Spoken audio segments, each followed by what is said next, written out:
एक बार की बात है, एक छोटे से गांव में रोहन नाम का एक लड़का रहता था। रोहन अपने आलस्य और महत्वाकांक्षा की कमी के लिए जाना जाता था। उसे समय बर्बाद करने और महत्वपूर्ण कार्यों को टालने की आदत थी। अपने परिवार और दोस्तों से लगातार सलाह के बावजूद रोहन इसके महत्व को नहीं समझता था। एक धूप वाले दिन श्री गुप्ता नाम का एक बुद्धिमान बूढ़ा आदमी गांव में आया। वह अपनी बुद्धिमत्ता, लोगों की समस्याओं को हल करने की क्षमता के लिए जाना जाता था।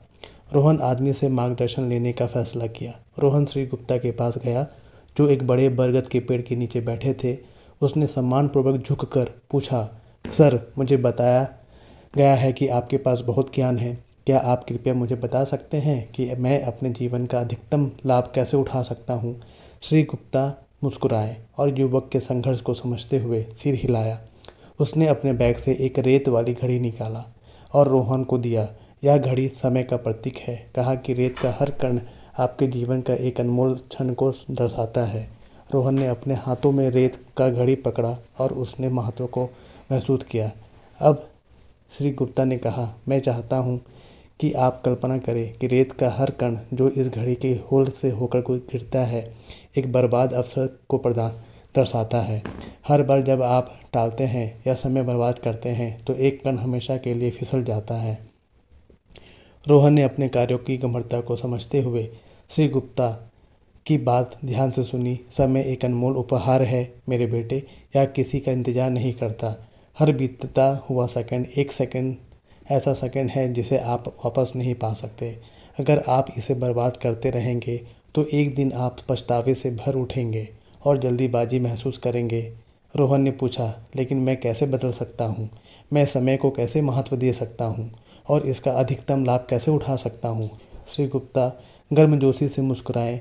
यह छोटे कदमों से शुरू होता है, उन्होंने कहा। लक्ष्य निर्धारित करके शुरू करें और अपने कार्य को प्राथमिकता दें। उन्हें प्रबंधनीय भागों में तोड़ें और उन्हें एक एक करके पूरा करने का ध्यान केंद्रित करें। अपने समय का प्रभावी ढंग से प्रबंधन करना सीखें।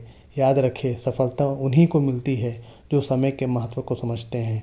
रोहन ने बूढ़े व्यक्ति की सलाह को दिल से लिया और अपने तरीके बदलने का फैसला किया। उसने अपनी दिनचर्या को व्यवस्थित करना शुरू किया, अलग अलग गतिविधियों के लिए विशिष्ट समय सीमा निर्धारित की। उसने ध्यान भटकाने वाली चीज़ों को खत्म किया और केवल अपने काम पर ध्यान केंद्रित किया। धीरे धीरे रोहन ने अपने जीवन में सकारात्मक बदलाव देखा। दिन हफ्तों में बदल गए और हफ्ते महीनों में बदल गए। रोहन की नई नई लगन और अनुशासन ने उसे रंग दिया। उसने ऐसा काम पूरे किए जिन्हें वह सालों से टाल रहा था। उसने अपने जुनून का पीछा किया और छिपी हुई प्रतिभाओं की खोज की। ग्रामीणों ने रोहन में समय के साथ हुए उल्लेखनीय परिवर्तन को देखकर आश्चर्यचकित हो गए। रोहन को एहसास हुआ कि समय की असली ताकत सिर्फ काम पूरा करने में नहीं, बल्कि रिश्तों को संवारने में है। उसने अपने परिवार और दोस्तों के साथ क्वालिटी टाइम बिताया, उनके साथ बिताए पलों की सराहना की। उसने समझा कि समय एक सीमित संसाधन है और प्रियजनों के साथ बिताया गया हर सेकंड एक खजाना है। सालों बीत गए और रोहन बूढ़ा हो गया।